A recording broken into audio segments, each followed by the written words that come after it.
Hey, welcome to video 3 of the Foundational Marketing mini course. My name is Chuck, and today we're going to be diving into your Google Maps listing, or what Google calls it, the Google My Business dashboard. So an analogy I'd like to use in reference to learning a new skill is riding a bike. And this is totally how I learn, so this is why I always use this analogy.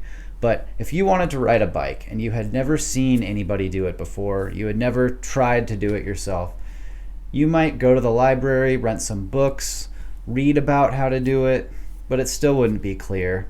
And then you can ask friends and family to tell you about what it's like to ride a bike, to explain how to do it, and you might get a little bit more of an idea. But it's not until you actually see somebody doing it that it really will click for you. And that's how I am with almost everything. So my approach to teaching you how this Google Maps and digital marketing stuff works is to just show you how I do it. I want to let you look over my shoulder, so to speak, and just see what I'm doing so that you can see exactly how it's done and then turn around and do it for yourself. So during this video, I'm going to go through all the tabs on your Google My Business listing and one by one just go through, give you my thoughts on them, explain what the purpose is and what kind of information you should be putting there. And then at the end, I'm going to give you just like a little strategy or a method for marketing using this Google Maps listing. So let's get right into it.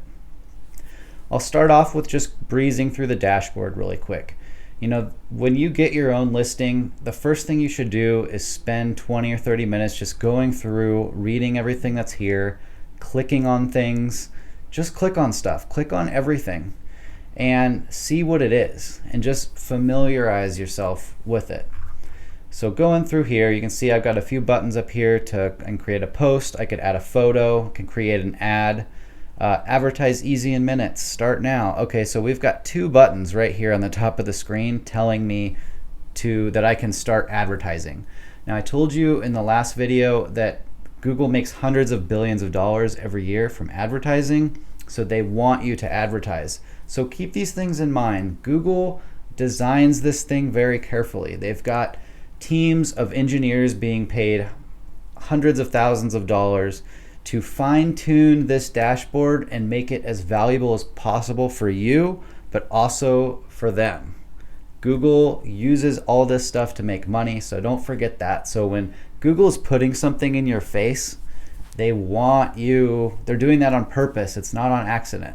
There's a reason. So maybe you can figure out what that reason is. It might help you use these tools a little better, okay? So going down through here, this area right here is just giving me a little report on the performance of this listing. I'll go more into that in detail when we get to insights. We can see my latest post. We can see some reviews over here, some of my pictures. This little eyeball with the number next to it is showing me how many people have viewed those photos. So that's kind of cool. We've got some, kind of goofy photos of us that have been viewed tens of thousands of times. Kind of fun. Virtual tours. So if you have the type of business where people will actually be going to, you can use your phone to create like a video tour and let people virtually walk through your business. Get more reviews. This is an important one. If you click on this button, a link is going to pop up and you can text this link to people, email it to them, and when they type this in, or when they click on it, it's going to take somebody directly to the place where they leave a review. It doesn't really get any easier than that. What I will say is when you give people this link, explain to them exactly how to do it because it's not immediately clear.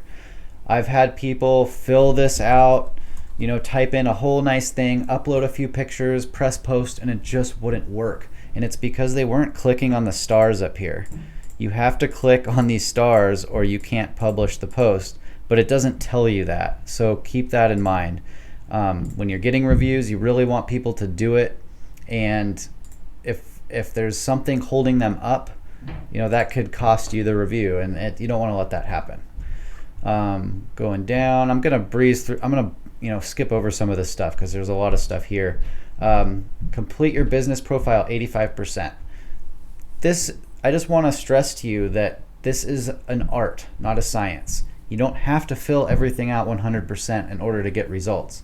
This particular listing brings in at least 5 really high quality prospects every single week for our remodeling company, and that is way more than enough. That's way more than we need. So it's not black or white. Ours says 85%. Obviously there's some things that are missing. That's okay. 80-20 rule. Like I said in the first video, you want to do the 20% of actions that are going to yield 80% of the results. That's what this mini course is all about. The last thing I'll say about this is get full access to your business profile. Download the app. The phone app is actually really good for Google My Business, so it's definitely worth looking into. All right, so let's start going through some of these. So we'll start with posts just because it's at the top. Now posts, for us, posts haven't been that big of a deal. You can see 17 views, 0 clicks, 18 views, 0 clicks, 13 views, 0 clicks. So I've posted 3 times on this listing. I've posted dozens of times for my customers, for my clients, and haven't got a whole lot of results from it. I think one client had like 1 or 2 people, landscaping type customers come in. So look, it's worth doing it. If you're in there, if you're on your phone in the app, just do a quick post. Do it once a week. Do it once a week for 6 months and see what happens. Google likes to reward people that are consistent. So if you're doing something regularly over and over and over again, they might just decide, okay, the algorithm will switch you on and they'll just start showing you to people. So it's okay to try stuff like that. But we don't use posts a whole lot. Just doesn't fit with our business or our market. Info. Okay, this is probably the most important section. So we're going to go through this in detail. Starting with our name. If you want to edit these things, you click on this little pencil icon right there and you're allowed to change stuff. Okay, so NL Kyle Construction Remodeling Contractor. When you start your listing, you just want to use your name, NL Kyle Construction. That's it. Get your listing verified, get it all set up, get it connected to your website, and then you can experiment with what you name your listing. Now, the caveat here is you do not want to be changing this thing all the time. Change it once in a while, or better yet, change it once and just leave it like that forever. So I changed ours to NL Kyle Construction Remodeling Contractor because I wanted to show up for the keyword remodeling contractor more than anything. And this could be very powerful. If you've had a listing live for a long time, look at your name. Maybe throw a keyword in your name and see what happens. But proper spelling, grammar, punctuation, capitalization, super, super important. You don't want to have uncapitalized words. You don't want to have periods and commas and stuff. Make it look as presentable as possible, or people are going to see it and just be like, who is this clown? You know, don't be the clown, okay? So that's the title here. The next section, these are your categories. So these are almost as important as your name. The general contractor, that's what we've chosen for our primary category. So there's primary categories and there's additional categories.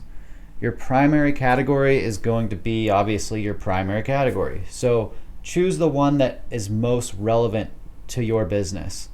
Or if you are a remodeling contractor and you really want to go after bathroom remodels more than anything, make bathroom remodeler your primary category. Another time you might want to change this is if you're in a competitive environment and you've done research on your competitors and you've seen that they're all using general contractor, but nobody's using home builder or nobody's using kitchen remodeler, then you might try putting kitchen remodeler as your primary category so that you can show up for that weaker, for that easier to get keyword. The thing about digital marketing is it's like a race, okay?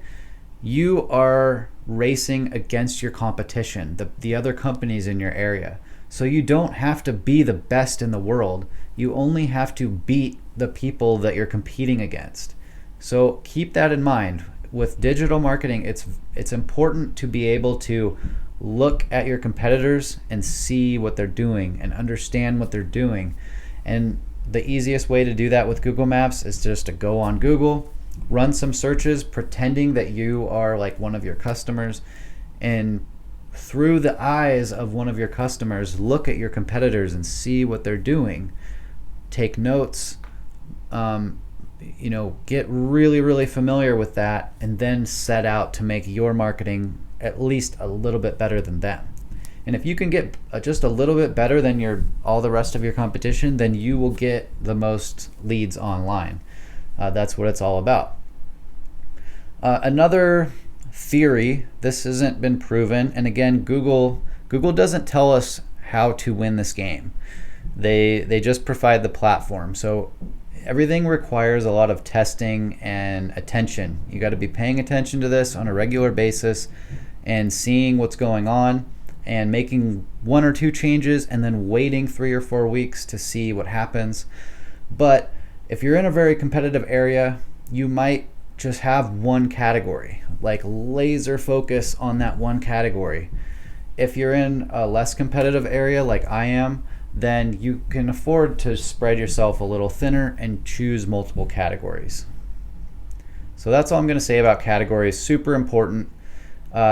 I run across a lot of businesses that they have the completely wrong category. Like a plumber will have like a plumbing supply store as their category. So when somebody's looking for an emergency plumber because their washing machine's leaking, they're not looking for a plumbing supply store, so they never find this plumber. You don't want to be that guy. Make sure that you have the right categories chosen and follow those rules that I just set out. Okay, so we've gone over the name and info updated. I didn't even change anything. So we've gone over the name and the categories. Next is address. Not a lot to say here other than when you make your listing, you have the option of making your address visible or invisible. It's been debated. It's gone back and forth whether or not showing your address helps. I believe that it helps. In my experience, I've had better success with listings when I showed the address. So that's what I do. But it's up to you. If you are a service-based business, you deliver goods and services to your customers, then you do not need to show your address. Next is service areas. So this is similar to categories. If you're in a highly competitive area, you might just choose one service area and just laser focus on that. If you're in a less competitive area or like a rural area and you cover a really wide range, then you're going to want to include all those areas. You can do counties, zip codes, cities like I do, and you can do states. And I just discovered this not too long ago, but here's a little story, and you can take the information and do with it what you will. We got this client, we logged into their Google My Business account, and they did not have any service area defined. And they do work in 2 states. So they were showing up all over both of these states. They were showing up all over the place, in probably all 4 states around them. And we went in thinking we were so smart, and we changed this service area and we added a bunch of service areas. And all of a sudden their traffic dropped off a cliff, because all of a sudden we went from not focused, showing up everywhere, to super focused and only showing up in these few places. And Google stopped showing us everywhere else. So we went in and we deleted all those service areas, pressed apply, and a week later we were back to showing up everywhere. So these things take experimentation, but think about it yourself for your business and what you do, what makes the most sense. And just don't forget to address the service areas. Very important. Next is business hours. So this is the typical 9 to 5. I recently have been told or alerted, or however you want to say it, that sometimes for some businesses, Google will not show your listing when you're closed. So that makes sense, right? If you're like if you're a plumber and somebody's looking for an emergency plumber at 9 p.m. and your business says that you only are open till 5 p.m., but there's other plumbers that are open all 24/7, then Google's going to show them. So just be aware of this. If you might get more phone calls if you extend your working hours from 6 a.m. to 6 p.m. rather than 9 to 5. And if you do offer 24 hours, 7 days a week service, make sure that that's reflected in your business hours. Now, let's see, name, address, and phone number and business hours are something that you are going to be putting on listings all over the internet. Your Facebook, Yelp, Houzz, Home Advisor, and there's freaking millions of other ones. You want to make sure that they all match. You want the same name, address, phone number, and business hours on all of them, because Google robots are going to be crawling around the internet, and if Google's getting 10 different versions of information about your business, it's not really going to know which one's right. But if Google finds you in 100 different websites around the internet and they all say the exact same thing, Google's confidence level is going to go through the roof, and they're going to show you more often. So keep those kinds of things in mind.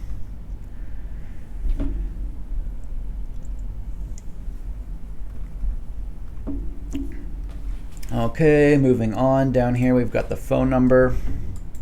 This phone number isn't good anymore, so I'm going to fix that. These are all holiday hours. I don't really pay much attention to those, to be honest. Your phone number, you can have multiple phone numbers here. Just make sure your primary is the one that shows, or whichever one you want to get phone calls to. I'll just throw this in there. I'm not affiliated with them at all, but what are they called? I use an app called Line 2, and I think it's like 12 or 15 bucks a month, but I get a separate phone number, and I get calls and can send text messages and stuff through this app. And I use that app for this phone number. That way, when somebody calls that number, I know that they're calling about this business and they're not calling from something else. I run multiple businesses, and I also use this phone as my personal phone number. So it's nice to have separate numbers, and using an app like Line 2 is a really easy way to have multiple numbers on the same phone. All right, next is your website. You want this website link to be the home page of your website, unless you have multiple locations and multiple Google My Business listings. If you do business in 3 cities and you have 3 different Google listings, you should have a different page on your website for each location. And that location page URL should be here. You want all the locations tied together. Google Maps location with the Google or with the location page on your website. And you want each one together. If you only have one location, use your home page. This little thing on the end here, this is for Google Analytics. Google Analytics is something you can install on your website for free. It tells you where people are visiting from, how many visitors you get, all that kind of stuff. By adding this little thing at the end of my URL, this is called a UTM tag. This makes it so whenever somebody clicks from the Google listing to my website, I'll be able to tell who that was. So that's all that's about. You don't have to have that. That's kind of a more advanced marketing thing, but that's what that's all about in case you're confused about that. Appointment links. If you have like a special page on your website that people fill out a form for appointments or some kind of other appointment setting service, you can put that link in here. If you sell products, you should put them in here. I don't sell products, so I have services, but they're both very similar. So you can see in here, I've put some information in about some of the services, but not all of them. And if you're really hard up for leads, you want to build this thing out as best you can, then you're going to want to go through and write down every single service you offer and talk about it. What kind of things should I talk about, you might be wondering? Well, just talk about it like you're talking to a customer. Basement remodel. Who's going to want a basement remodel? Maybe they have an unfinished basement, it's cold down there, it's dark, they want to make it livable, they want to make it comfortable. What kinds of things will you do down there? Will you finish stairs? Will you install flooring? Will you make partition walls? Just write about it. If you're not a big writer, take your phone, turn your recorder on, and record yourself talking about it, and then sit down and listen to it and turn it into text. Or pay some college kid to do it, or go to Fiverr.com, give them the recording, and have them do it.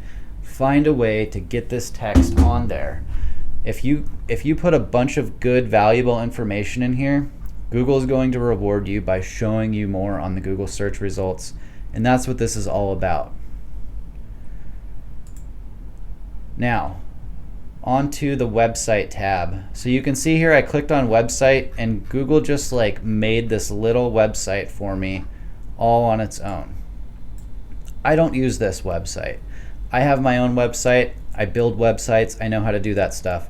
If you do not have a website and you are not able to afford to have a professional website made for you, this is a viable option for the interim. This isn't like an end-all be-all solution. That being said, it could be, it's worth a shot. If you don't have a website, go to the website tab, maybe change the paint color to something more fitting. Make sure all the information's correct. It should be, because it pulled it directly from the listing. And publish it and see how it works. It might work out for you. It's certainly better than nothing. So, it's something that's worth giving a shot. It's not something I've personally done, and I've never heard of anybody having great results with it, but that doesn't mean it won't work. Okay, onto the users tab. So this is very important. If you are going to share management, maybe you got an employee that's going to manage this for you, then you'll go to this users tab and you'll click add a user, and you'll put their email address in here. Or if you hire a marketing company like mine to manage this for you, then you're same deal. You're gonna put their email in here, choose a role. You would choose the manager role. If you choose the owner role, you're giving them permission to add and subtract users.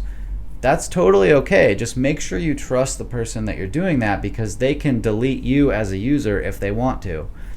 But if it's a family member or somebody that you trust, it might make sense to make them and give them the ownership role. That way they can add other users and you just never have to worry about it. Typically, if you're handing this off to somebody, it's because you want to wash your hands of it and you don't really want to, do anything with it. What else we got down here? Add a new business. If you want to open another location, you would do that from here. The rest of this stuff is Google Ads related. So that pretty much sums up. Oh, I didn't talk about photos. Okay, photos are important. So you want to have a logo and you want to make sure it fits. It has to be a square. A cover photo is the photo that's going to show up when somebody finds your listing. Here, let's just do this really quick. Remodeling near me. Oh, here's our listing. When somebody clicks on this, they're going to see our logo right here. And our cover photo is going to be the one that shows here. If they're on the phone, the cover photo will be at the top of the screen. And so choose a photo of your work that you want people to see. What's your favorite photo of your work? That's what you want it to be. Or a picture of you and your team, or you and your wife, or whoever you are. A good picture of you sometimes could go a long way. People hire other people. They're not hiring a hammer. They're hiring the person that's holding the hammer. So show them who that is. Show them that it's a real person, a nice, clean, professional looking person that they feel like they can trust. That's what's important. And always be adding photos. You can see our photos get seen quite a bit. It's important.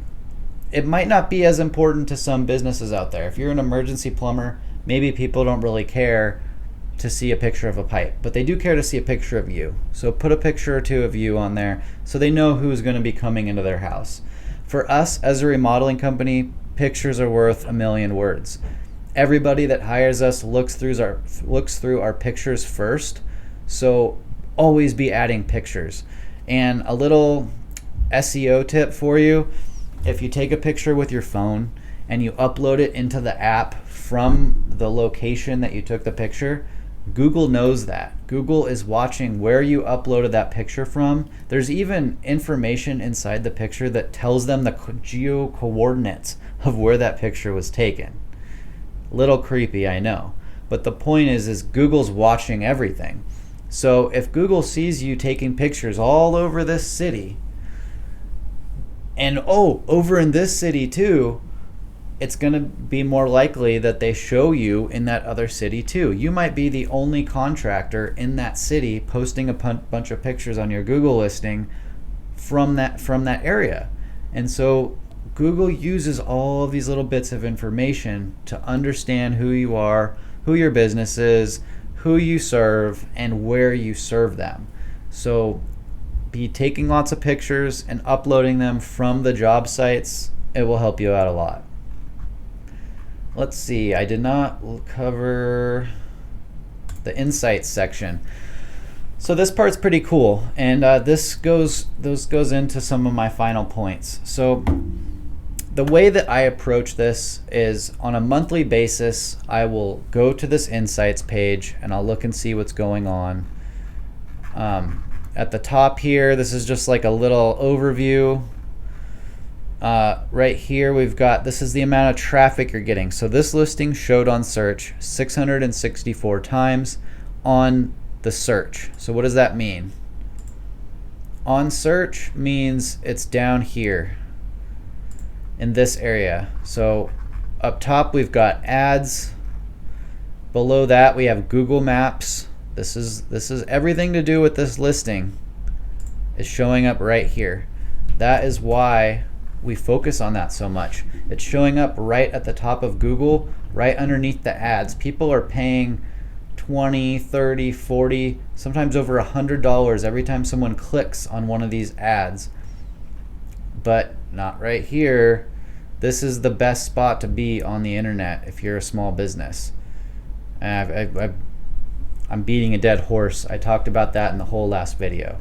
Okay, everything down here is search. So when you see search, that's what it means. It's down here in just the regular list. Listing on maps is this box right here. So that's what that means. And you can change this from 1 month to 1 quarter. And you'll want to look at this and you'll want to see the trend. You can see that our trend is slightly up. We have higher peaks and higher lows. That means we're on an uptrend. And that doesn't necessarily mean I did anything right. It's a seasonal thing too. December is the middle of winter. Nobody's doing remodels around Christmas, but we're moving towards spring, which is when things start to pick up in our industry. So we will naturally see a trend moving up. Regardless, you should be paying attention to this. Take screenshots of it if you can, so that you can go back and look at this stuff a year from now. Compare this February to last February and see how you're doing. Over those really long time spans, you can really get an idea of how good you're doing at this stuff. Below that, we have customer actions. So 27 people visited our website, 1 requested directions, and 6 called me. Okay, so called me, what exactly does that mean? That is somebody clicking right here on this phone number, or if they open up my listing, clicking on this phone number right here, or clicking on this call button. And mostly that's happening from a mobile phone. So that's what this number is. It's people that are clicking on the listing itself. It's not people that type in that phone number, and it's not people that go onto my website and then end up calling me. So it's important to realize that 6 in the last month is just from this listing. And that's not a whole lot of calls. 27 visits to the website, I would say probably half of them ended up calling me, and some of them ended up filling out the contact form on this website. Again, you can change it to 1 quarter and get a longer view. Requested directions section, this is just showing you where people were requesting directions. Not a lot of people do that with us because we're a remodeling company. This section right here will tell me when people are calling. So if you get high volume of calls, you can start to get an idea of what days you're busiest. And then if you want to run ads, maybe you run ads on those days because you know that people are looking for this kind of service more on those days. Always be paying attention to this stuff and trying to think outside the box. Stand way back and look at it from a long ways away and think about it. There's a lot you can learn just from paying attention to what your customers are doing. Here's photo views. I don't pay too much attention to that. Photo quantity, not even enough data to pay attention to that.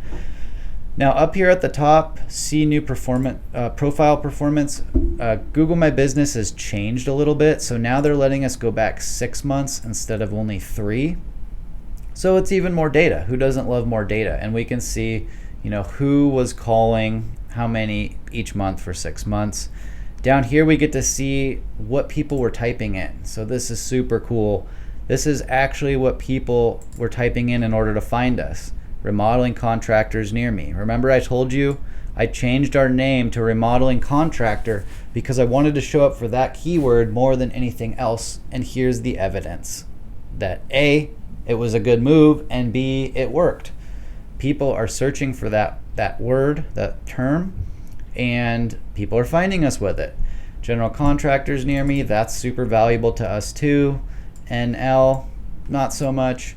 Construction companies near me, super, super valuable. Affordable restoration and remodel, that's another company's name, but since the keywords are our keywords, we're showing up. So when you look in this section, you want to see searches for people searching for your stuff. You don't want to see a bunch of stuff that is completely unrelated like barnwood.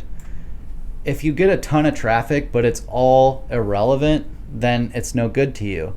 Sometimes it's better to get less traffic but higher relevant traffic, more relevant traffic, so you can get more phone calls.